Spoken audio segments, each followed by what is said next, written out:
3. Ladies and gentlemen, welcome back from lunch. Did you guys enjoy lunch? Okay. Did you guys enjoy lunch? Awesome. Great. Okay, so next up we have an interview titled A Life Transformed and a Family Office Regenerated. Ladies and gentlemen, I want you to welcome to the stage the Executive Chairman of Abdulla Al Gurg Global Investments, Mr. Abdulla Al Gurg.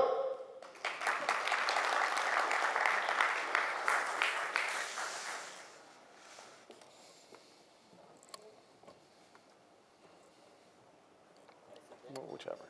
Doesn't matter. Yeah, just flip the switch. Okay, working. Yes, great. I was just mentioning to him, you're a very good MC. Oh, thank you, sir. So, you woke me up. Okay. I'm sure you. So, Mr. Abdullah, we want you to introduce yourself to the crowd. Just talk about yourself for like a minute. Well, I'm a 41-year-old father of 4. I come from a third-generation family business. Interesting, when it passes from one generation to another. 27 companies, many joint ventures, but I decided. Hello?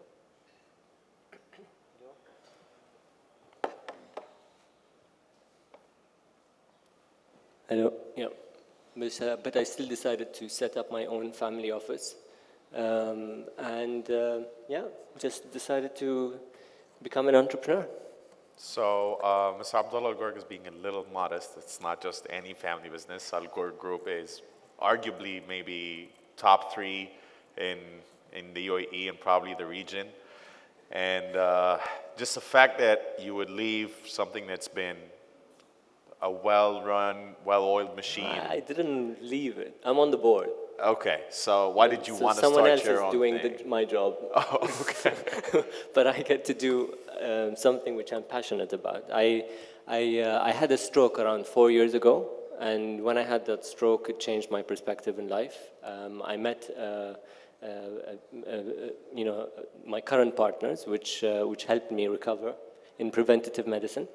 So that really helped me understand and want to bring this to the rest of the world. So I started up a life science company.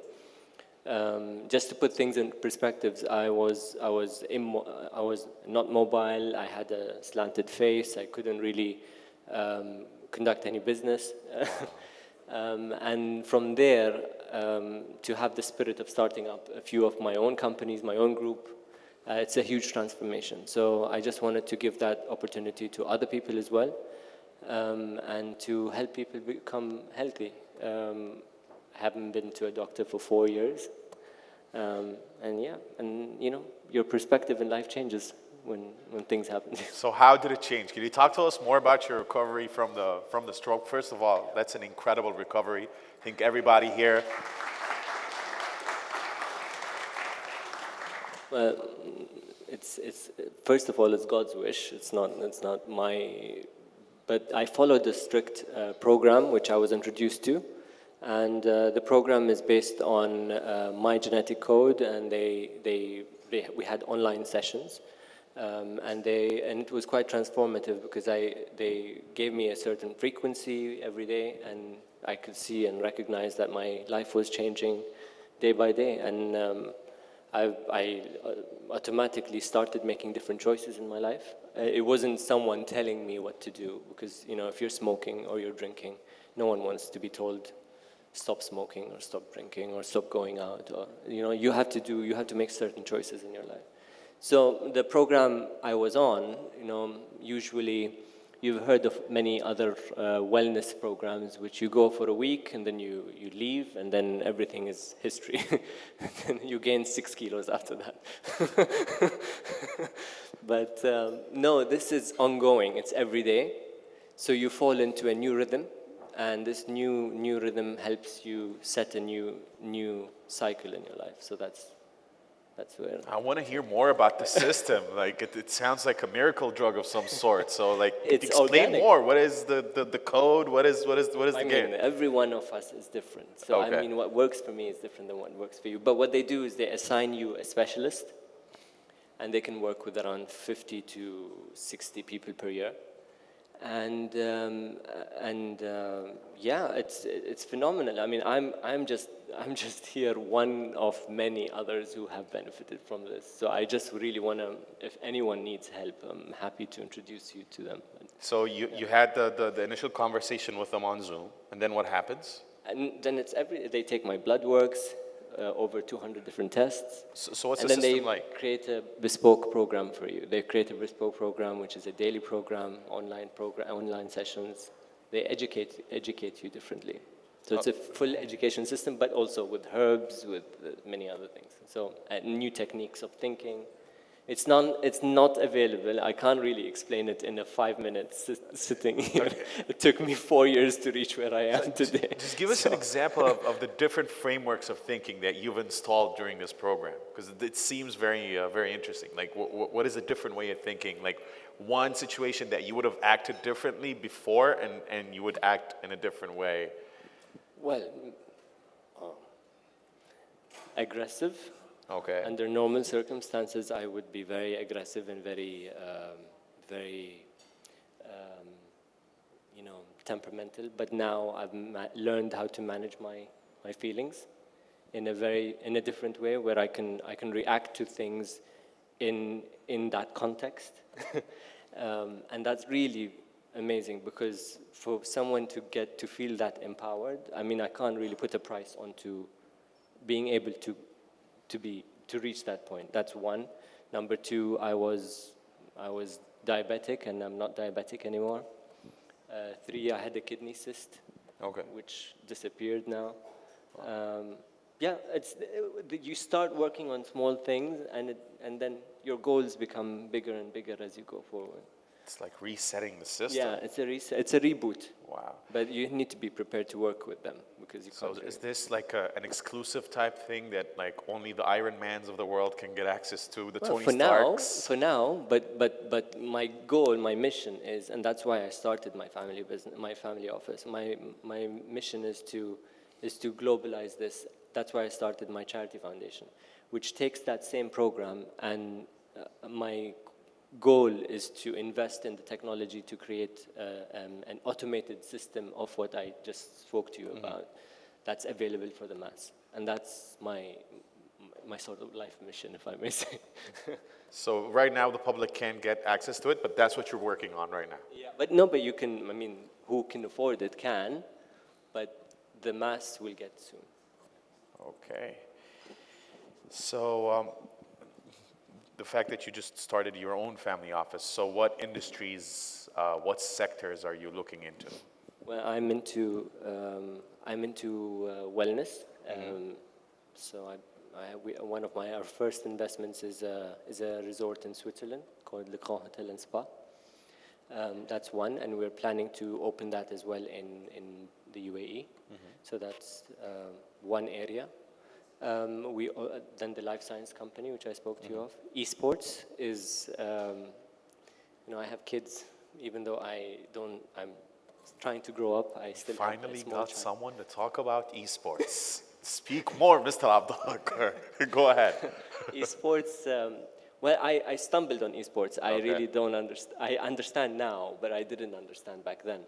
So yeah, we have leagues, amateur leagues and professional leagues. So we have an events management company which has invested in technology companies back in Singapore and US, but also mainly creating leagues here in the Middle East. And me being the vice chair of the UAE Esports Federation just gives me an edge to want to promote and do more. So 3 main areas. So a lot of the people here might not understand the extent of esports and how global it is, and the fact that packs arenas with 80,000 people. So if you can elaborate on how big the global opportunity in esports is. I think, to understand what esports is, you all look at tennis, you look at golf, you look at all of the other sports here, and sadly, we never have the recognition factor of recognizing children and saying that, they can get scholarships and they can get education scholarships from esports. So The game is a huge game. We just had an event 6 months ago in June, and we had over 22 million eyeballs just looking and viewing our event. And we are a 2-year-old baby. You know, I'm just explaining to you how dynamic this whole system is. We had over 15,000 visitors in a day and a half. So esports is a growing thing. Whether we like it or not, everybody has a child at home playing, or a brother or a sister or a cousin. So we need to embrace this. And it's sadly, you know, especially this part of the world is not accepting as much as the Asian market or the US market. And we need to really, really push this to the next level. So for those who might not know what esports is, it's these videos when you walk into the room and you find your son watching other people playing video games. FIFA, Call of Duty. They can play as well. Yeah, they could play as well, but usually these are the esports, these are the streamers that like force the... And then it gets into betting, of course. That's another controversial story, which we would probably not touch about here in Dubai. So. And how big is the market in the Middle East for esports? Well, it's a growing market. It's a growing market. It is growing in a double-digit figure. Wow. every year. And the market is, if you ask all of the consulting firms, they will give you, you know, a $10 or $15 million market only, because they see what small companies are, but they don't see what's happening behind the scene, which is multi-billions being invested into esports. So I could easily tell you it's at least $300 to $400 million here in Dubai. Wow. Okay, and what did you build differently in your family office compared to the parent family office? What mistakes were you like, okay, this is not going to be... Be creative, be open, and be accepting to new ideas. Okay. Because when you come from a traditional family office, which I am proudly of as well, it puts bread and butter on the table, don't get me wrong. But at the same time, you stop being creative. You can't be as creative as you want. So the luxury of being creative, being open, being advanced is something which we have. We have a very dynamic team. We are a very set of positive people. They need to believe in themselves a bit more, but they're young and not younger than me, but not as young in spirit as me. That's it. So, like, can you talk to us more about like what makes a company successful in terms of like workplace culture? I think give people a chance to grow, because the more you control them, you can control, but give autonomy, be positive, allow people to smile. Okay. We have a phenomenon here in this part of the world that if you smile, you're not taken seriously. True. You know, but why? Why? Bring that smile into work, you know? And that's what we're all about. I don't really like to meet people who aren't smiling, to be honest. I hate that. So your own family office, which means in your own lineage of the family, you're going to also start in a way. So how are you going to treat it differently compared to... But that's what I'm doing. They must smile. Okay. That's it. That's it. That's the only criteria to get into this family. I mean, just smile. Who wants to work with a depressed person? Are you going to give money to someone who's depressed? Nope. Seriously, I will come and talk to you about esports and tell you, hey, I want you to invest in esports, and I'm like slugging my face like, no, who's going to invest in it? Of course, smile. Yallah, smile. No, but smile and positively add value. That's a smile. In a positive way. Okay, I'd like to open the floor for questions. Ladies and gentlemen, questions. Yes, Mr. Sadiq, of course. Abdullah, I know you personally, but I didn't know that you have diabetes. And I want to learn more about that problem, because that's a prevalent problem, diabetes in this part of the world. So take us through, if you don't mind, your journey of recovery from being a diabetes patient. Yeah, I was firstly diagnosed with diabetes, and they told me, listen, you need to start getting onto pills. And when I started the program, they told me, my instructors explained to me the characteristics of a diabetic person. And they treated me from my characteristics. So they told me, listen, you're greedy on food, you can't stop eating, you like things, you don't know when to stop, and that's true. And then you start recognizing that you're greedy on other things as well, not just food. Okay. Okay. So then you learn how, they literally teach you how to train yourself to stop being greedy. And I notice that diabetic people are actually quite nervous, and they immediately get angry at situations and immediately get sensitive about situations. So they explained to me that this is a trait of a person of being there. So I literally, they taught me how to recover from the behaviors, and automatically after 6 months going back, they said, hey, listen, you're fine. So the behaviors it is a changed. mix of changing lifestyle as well as But changing diet. lifestyle, no, you don't. It is consciousness. They work with your consciousness, بالعقل الباطني. So they work with your consciousness. So they give you a lot of knowledge that makes you more strong, consciousness-wise, to deal with this. And that's where the power is. Not the diet. The diet comes out of your consciousness. تبتدي أنت, you start saying that you want to eat this, you don't want to eat this. You become that part. You don't understand how people are criticizing me at home because of being very, I don't like to eat this. I eat meat once a week. ونحن عرب يعني, come on. Eat meat once a week, هذا بتخبل. مجنون استوى. He's crazy. But I eat meat once a week. You can't understand what my mother started. Huh? Yeah, no, but I didn't tell you what my lunch was. No, probably not, yeah. So it's a process. And it's not 1 time, 2 times, 3 times. It's a process. You need to go through a program. That's why they say 3 months, 6 months, 1 year, so that you get used to the new you, because you become a new person. Okay, other questions? Yes. On the same table. Thank you. Abdullah, I was so impressed when you mentioned that you want to allow the people to smile and to give the chance to the young people. But the same thing what I'm doing as I'm the CEO of my own academy.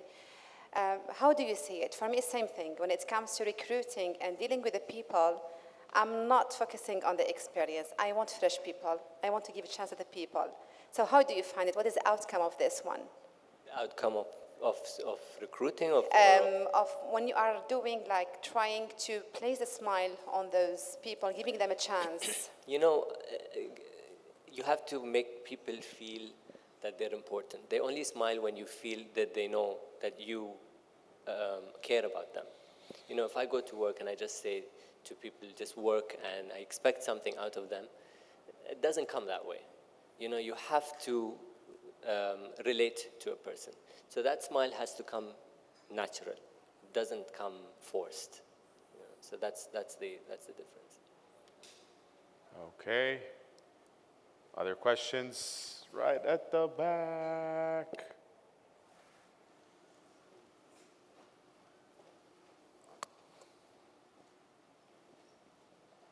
I only have 2 points here. Then the battery is going to go off, and then you can't ask me more questions.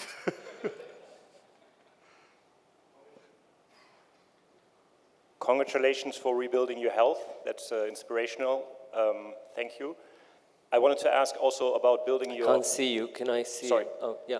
Congratulations Thank to you. rebuilding your health. That's inspirational. I also wanted to ask from a business perspective, because we are from Europe, what inspired you to start the family office, and then how you're building the investment strategy? You mentioned an investment in Switzerland. My wife happens to be Swiss, but what else, what other asset classes are you looking at? I think that would be interesting for the audience.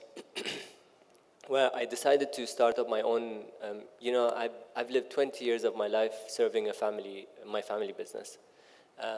And I really I had this fire. I really want to be more than just living in a shadow so I wanted to expand that. And when I had my stroke, the Swiss investment came organic. I got the treatments, and suddenly I said, I wish I can give similar treatments. It was the Chinese medicine part of the program. I wish I can give similar treatments to everybody else. Now that I think of it, I feel like I'm a bit spoiled, if I may say. But anyway, they said, the best way to do this is to do it in Switzerland, because everybody travels to Switzerland for wellness. So that was the deciding factor of investing in Switzerland. And from there, then, of course, we have brainstorming sessions with our team to create what's the best model. A lot of consultancy, and research and development for what are the areas we must invest in. And that all creates this investment strategy. So a lot of advice, a lot of talking to other people, keep an open mind, and change your plans quite often, because you can't really create a plan and stick to a plan. You'll have to be organic. Okay, ladies and gentlemen, thank you very much, Mr. Abdullah. Thank you.